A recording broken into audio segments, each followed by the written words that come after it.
Hello friends, आज हम बात करेंगे चैप्टर 1 विलियन सॉल्यूशन जिस पे मोललता के बारे में देखेंगे। ठीक है भाई, विद न्यूमेरिकल इसे बहुत ही आसानी से आज हम लोग समझेंगे। न्यूमेरिकल सहित आपको पूरा लगाना है, इसको सिखाएंगे कैसे न्यूमेरिकल भी आप लगा सकते हो। तो यार प्लीज़ वीडियो को लास्ट तक देखना। तो चलो बात करते हैं चैप्टर 1 विलियन सॉल्यूशन जो पढ़ रहे हैं उस पर मोललता क्या होती है। ठीक है, तो देखो मोललता किसी विलायक के 1 किलोग्राम में उपस्थित विलेय के मोलों की संख्या को मोललता कहते हैं। ठीक है, क्या कहा गया? विलायक के 1 किलोग्राम। मान लो कोई विलायक है जिसका 1 किलोग्राम हमने लिया हुआ है। ठीक है, विलायक के 1 किलोग्राम में उपस्थित विलेय के मोलों की संख्या, मतलब 1 किलोग्राम विलायक में कितने मोल विलेय उपस्थित हैं उसी की संख्या को मोललता कहते हैं। किसी विलायक के 1 किलोग्राम में उपस्थित विलेय के मोलों की संख्या को मोललता कहते हैं। और इसका मात्रक भी देख लो, देखो, और इसे स्मॉल m से प्रदर्शित करते हैं। ठीक है, मोललता मोललिटी को स्मॉल m से प्रदर्शित करते हैं। इसका मात्रक मोल प्रति किलोग्राम होता है।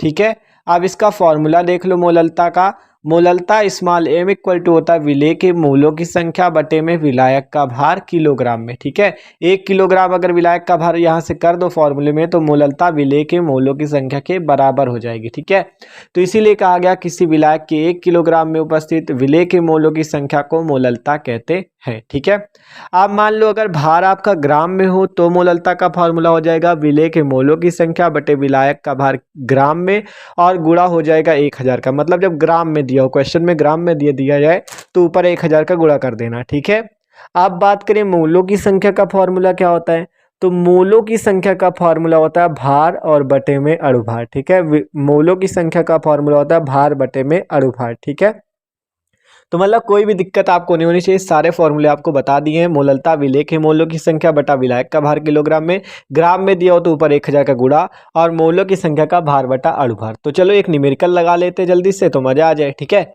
तो देखो न्यूमेरिकल क्वेश्चन है 14.625 ग्राम सोडियम क्लोराइड को 250 ग्राम जल में घोला गया, प्राप्त विलयन की मोललता की गणना कीजिए। ठीक है, तो देखो यहाँ से आपको 14.625, ठीक है, ग्राम आपको क्या दिया गया है, सोडियम क्लोराइड। तो लिख लो जो क्वेश्चन में दिया हो, सिंपल आपको लिख लेना, कुछ नहीं करना, बस उसको लिखते जाओ। ठीक है, तो 14.625 ग्राम सोडियम क्लोराइड, 250 ग्राम जल। तो लिख लो वही चीज, 250 ग्राम H2O। सबसे पहला काम न्यूमेरिकल सॉल्व करने में यही है कि आपको जो दिया है वो लिख लो।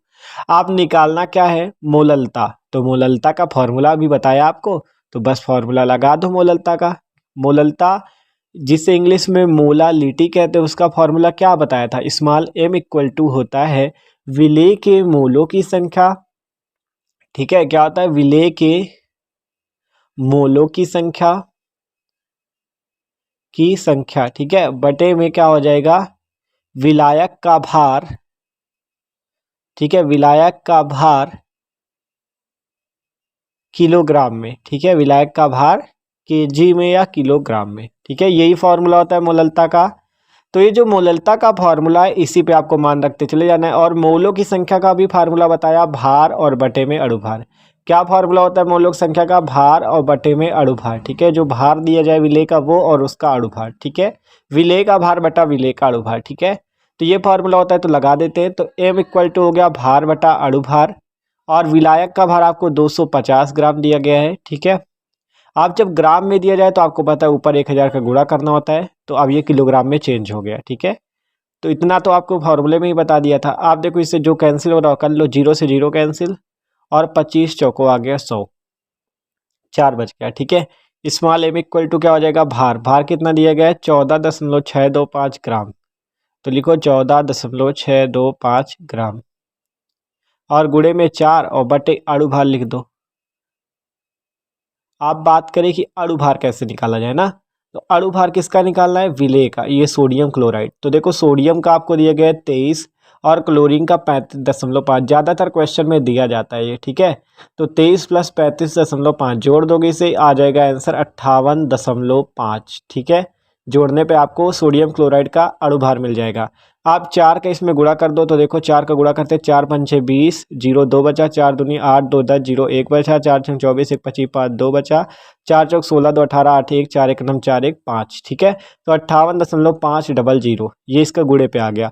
अणुभार निकालो, आ गया 58.5। ठीक है, अब हमारा स्मॉल m इक्वल टू क्या हो गया, देखो जीरो से कोई मतलब ही नहीं, 58.5 लिख दो सेम, और नीचे भी 58.5। आप देखो यहाँ पे क्या होगा, 58.5 से 58.5 कैंसिल, आ गया आंसर एक आ गया। अब इसका मात्रक होता है मोल प्रति किलोग्राम, तो सिंपल मोललता हमने निकाल ली, 1 मोल प्रति किलोग्राम आंसर। ठीक है, सिंपल आंसर लिख देना है।